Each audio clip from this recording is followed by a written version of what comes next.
Salut tout le monde, j'ai baptisé cet épisode les bananiers de Thaïlande. Bon, en réalité, je suis assez fier d'avoir mon premier régime de bananes qui est en train de grandir là actuellement.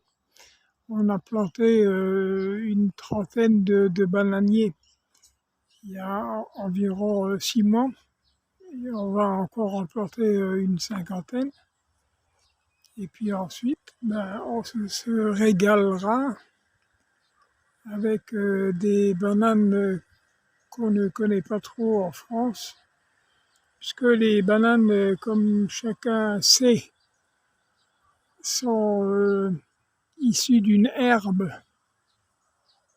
C'est une herbe très grande, mais le bananier n'est pas un arbre. Le bananier est une herbacée et qui a le privilège de porter des régimes de bananes. Enfin, en principe, c'est un régime de bananes et ensuite, l'arbre fait des rejets, c'est-à-dire des bébés autour de ses racines et ensuite, il meurt.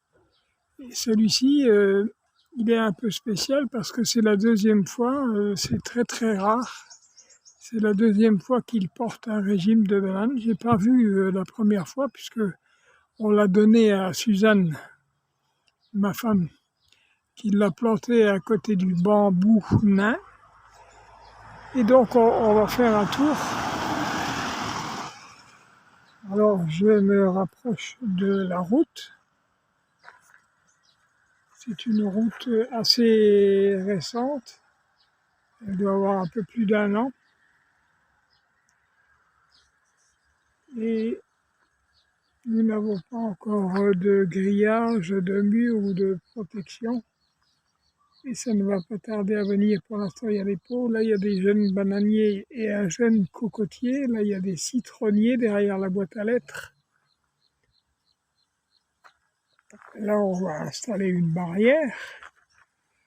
Alors, de l'autre côté, en direction de la route vers Buriram, on voit déjà un bananier. On voit ici également le bambou nain, avec une immense termitière au pied.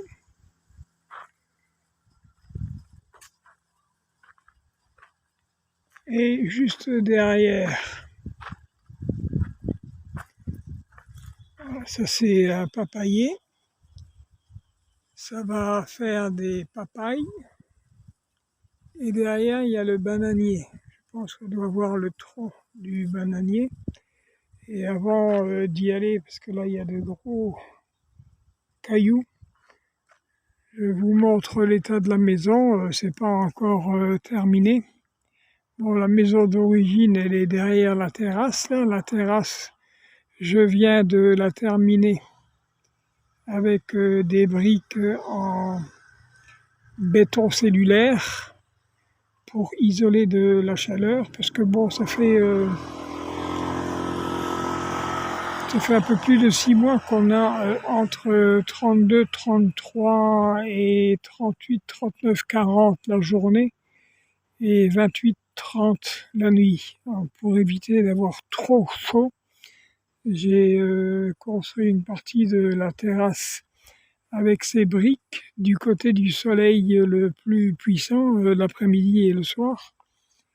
Oui, c'est entre 13h et 18h qu'il est vraiment très costaud le soleil par ici. Bon, c'est un pays tropical, il n'y a pas de grosses surprises. Mais toute l'année, c'est un petit peu comme ça. Le thermomètre descend rarement en dessous de 25 degrés, même la nuit. Donc c'est quand même relativement chaud. Ça ne me dérange pas des masses, puisque moi personnellement j'aime assez la chaleur.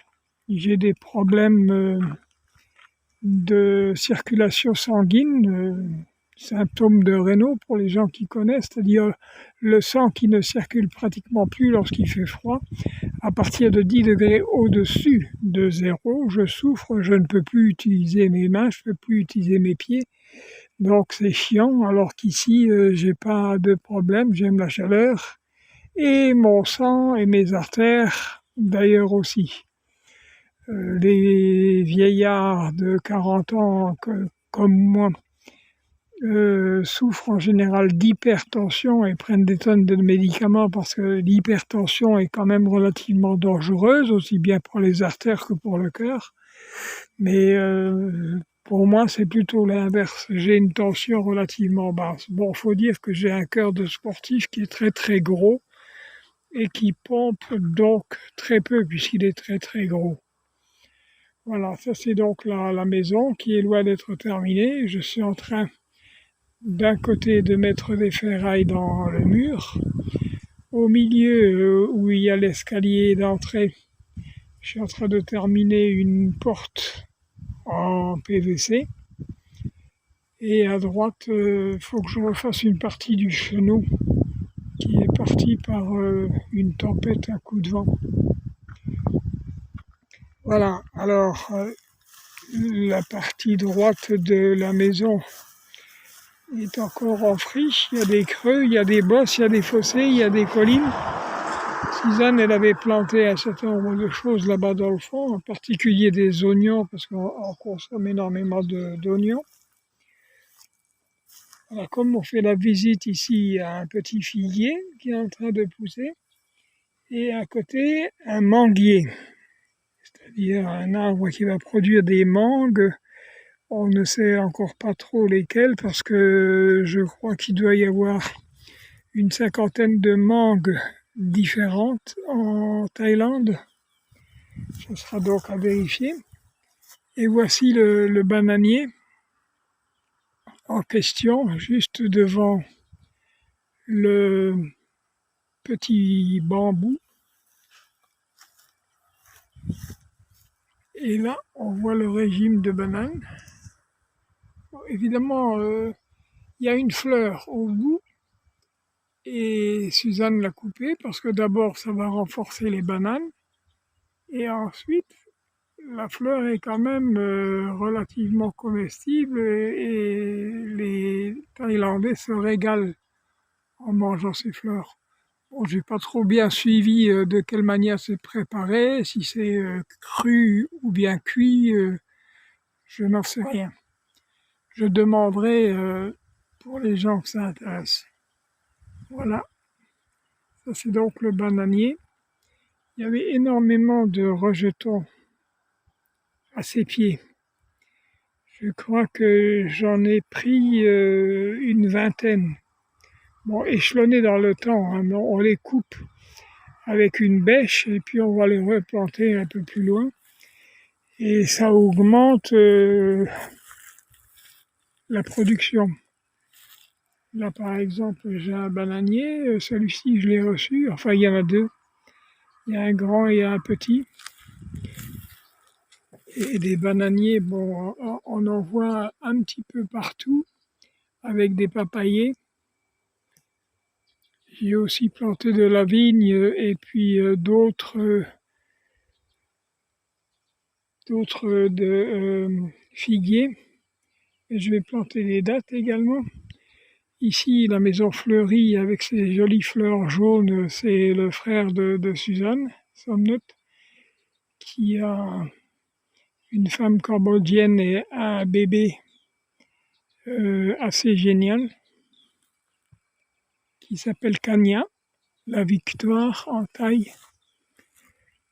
Alors ça, c'est une partie de l'agrandissement de la maison derrière la grande échelle, avec le pick-up de Suzanne. Il y a de la place pour deux voitures, parce que je vais acheter une voiture aussi prochainement. Enfin, je pense que ça sera pour Suzanne, puisque moi, personnellement, je suis à moitié aveugle. Enfin, j'ai un œil qui est complètement mort après mon opération de la cataracte. Et le second œil, je ne vois que 10% jusqu'à 20% certains jours, mais les jours où il y a beaucoup de soleil, trop de soleil, je ne vois pratiquement rien. Donc 10%, 5%. Alors ça, c'est une partie de l'agrandissement qu'on a réalisé très très vite et on va agrandir aussi derrière avec une cuisine un peu plus aérée que celle qu'on a dans la maison.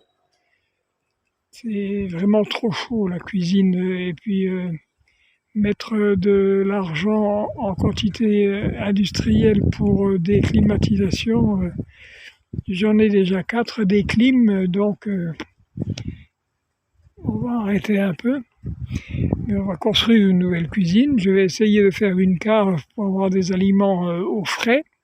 Sinon, on a 3 frigos aussi, il faut que ça tourne, hein. Il fait vraiment trop chaud pour garder un régime de bananes. Tu l'as 4 jours, 5 jours maximum, après tu le jettes. Donc il faut manger très très vite les bananes. Voilà. Pour que ce soit rentable, tu achètes toujours une main complète de bananes. Tiens, la sœur de Suzanne en moto, c'est à elle qu'appartiennent les vaches qu'on a vues tout à l'heure là-bas. Enfin, en réalité, ce ne sont pas des vaches, ce sont des zébus. On ne les fait pas grandir pour obtenir du lait, mais pour obtenir de la viande. C'est-à-dire que très souvent, les paysans, ils ont 2 ou 3 vaches ou une dizaine ou une vingtaine de vaches, simplement pour arrondir leur fin de mois. Mais on ne vend pas ni la viande ni le lait, on vend la bête sur pied. On achète des bébés, on les fait grandir sur les prairies. Là, la Maison Bleue, c'est une autre sœur de Suzanne. C'est une maison bleue en haut de la colline. Ça, c'est donc Tom Pond. Et puis, il y a une maison qui se construit juste derrière. C'est la fille unique de Tom Pond, Jendila, qui construit également sa maison, puisqu'elle va se marier dans quelques mois avec un paysan du coin, hein, un jeune paysan très sympa. Je crois que c'est d'ailleurs le plus gros propriétaire terrien du patelin à côté. Ici, le village où j'habite s'appelle Nongsan, le village juste à côté s'appelle Lao Oi, et un peu plus loin, on a une ville qui s'appelle Kok Sung. Alors Nongsan n'est qu'un village, bah oui, c'est normal. Il n'a que 20 000 habitants, c'est normal que ce soit un village. Et Laohoi, c'est un petit peu pareil, mais Laohoi, le plus gros propriétaire, c'est ce garçon qui va épouser, enfin, c'est les parents de ce garçon qui va épouser Jenjian. Voilà, ce sont des vaches, des zébus en général de couleur blanche. Il y en a quelques-uns qui sont fauves lorsqu'ils ont été mélangés, mais ça existe aussi, plutôt rare, mais ça existe, noir. Là, Tom Lon, la plus jeune sœur de Suzanne, a un jeune taurillon noir. Il est superbe, il est très très très déjanté, il n'arrête pas de galoper un peu partout à gauche à droite, mais il est bien. Donc la maison, ça va tourner autour de 240-250 mètres carrés lorsque ce sera terminé. Et donc ici, une première partie de jardin. Alors de l'autre côté du chemin, on a une deuxième partie. Je suis en train d'essayer de planter de la salade, mais il fait tellement chaud, on est obligé de couvrir parce que les jeunes plantes sont très très vite grillées par le soleil. J'ai planté des fleurs, des fleurs, des roses d'Inde, ce genre de choses, ça ne tient pas. Les citronniers, ça tient très bien. Ici, vous avez la pompe. J'en ai qu'une pour l'instant, mais c'est plutôt rare d'avoir l'eau courante en Thaïlande, et surtout chez les paysans. Chacun a sa pompe ou son puits.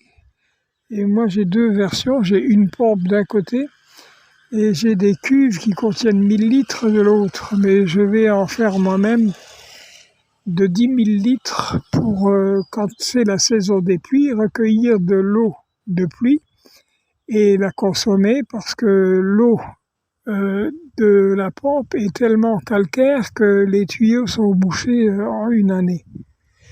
Donc, ou bien trouver une solution assez chère pour détartrer l'eau avant de la consommer ou de prendre la douche, ou bien alors changer de méthode et ramasser l'eau de pluie.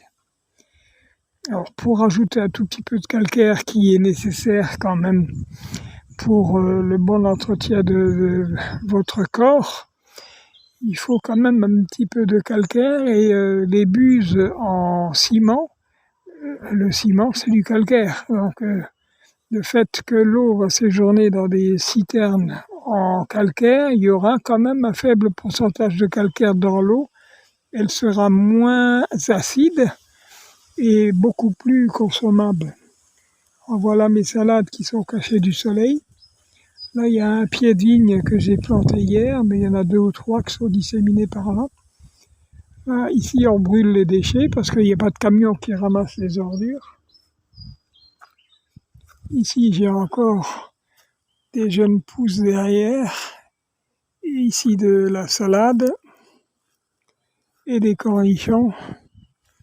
Et ici, encore les arbres. Alors, j'ai une vigne et j'ai un manguier. Voilà. Et puis là, donc, j'ai une citerne, mais j'ignorais ce qu'elle contenait avant de venir chez moi. Donc, dans un premier temps, je prends l'eau de pluie qui va dans la citerne et qui sert à arroser le jardin en partie. Et là-bas, j'ai 2 autres citernes qui prennent également l'eau de pluie, mais ça, c'est des citernes qui devaient contenir de l'eau et donc ne risquent pas d'être polluées par du pétrole ou de l'essence ou de l'huile, je ne sais pas trop quoi. Donc, puisqu'elles contenaient de l'eau, elles continuent de contenir de l'eau et ça sera de l'eau potable. Parce qu'en Thaïlande, l'eau potable, ça n'existe que en bouteille. Les gens, lorsqu'ils viennent en Thaïlande, on les prévient, ne buvez jamais de l'eau que vous ne connaissez pas. Ne prenez que de l'eau en bouteille fermée. Alors, il y a des citernes de 18 litres. On peut acheter une citerne, c'est 10 bahts. 10 bahts, c'est 30 centimes d'euros. Ou bien alors, on achète de l'eau en bouteille, comme la Vitelloise ou le Perrier chez nous. Bien que l'eau gazeuse ici, avec la chaleur, c'est pas vraiment formidable. Alors là, je suis en train de construire aussi un escalier avec 2 petits jardinets pour mettre des fleurs. Ici, je suis en train de faire un piédestal pour une piscine de 3 mètres sur 2 pour les enfants. Il y a énormément d'enfants dans cette immense famille Tafion. Ils sont à 7. Comme chez les Violas, on était à 7. Bon, faut dire ce qui est, j'ai toute ma vie vécu de cette façon-là. Ma première femme était l'aînée de 7. Ma mère était l'aînée de 7. Ma deuxième femme était l'aînée de 7. Enfin bon, c'est que des familles de 7 que je rencontre. C'est pas du tout recherché. C'est le hasard qui fait ça. Alors voilà la deuxième partie du jardin. On va abattre quelques arbres. Et là-bas, à 50-60 mètres, c'est le chemin du voisin. C'est un neveu de Suzanne. C'est son père qui a construit la maison. Son père a préféré refaire une maison en bois. Les anciens, ils préfèrent les maisons en bois. Et donc, on a tout ce terrain-là. Et puis, on a les 3 arbres. Là, c'est des arbres qui produisent des grandes fleurs blanches. Et c'est des fleurs que les Thaïlandais consomment. On les fait frire et puis on les mange. C'est pas mauvais. Voilà. Épisode 2 un petit peu plus tard. Amusez-vous bien, portez-vous bien, passez une excellente journée. Protégez-vous du soleil parce qu'il est casse-pied. C'est surtout au niveau de la tourista que le soleil se fait écrasade. Ici, on n'a pas trop de problèmes parce que la tourista, on la soigne en mangeant du riz. Et ici, on est entouré de rizières. Suzanne, elle a les siennes du côté de Lao Hoi. Et ici, on a essentiellement Tom Pon et Tom Kim, deux des sœurs de Suzanne, se sont partagées toutes les rizières qu'on peut voir ici. Bon, il y en a un paquet, on voit pas tout. Et là-bas derrière, c'est les cousins. La famille Tafayung est très très grande. Et entre cousins et cousines, ils occupent le quart du village. Voilà, à la prochaine, bye bye.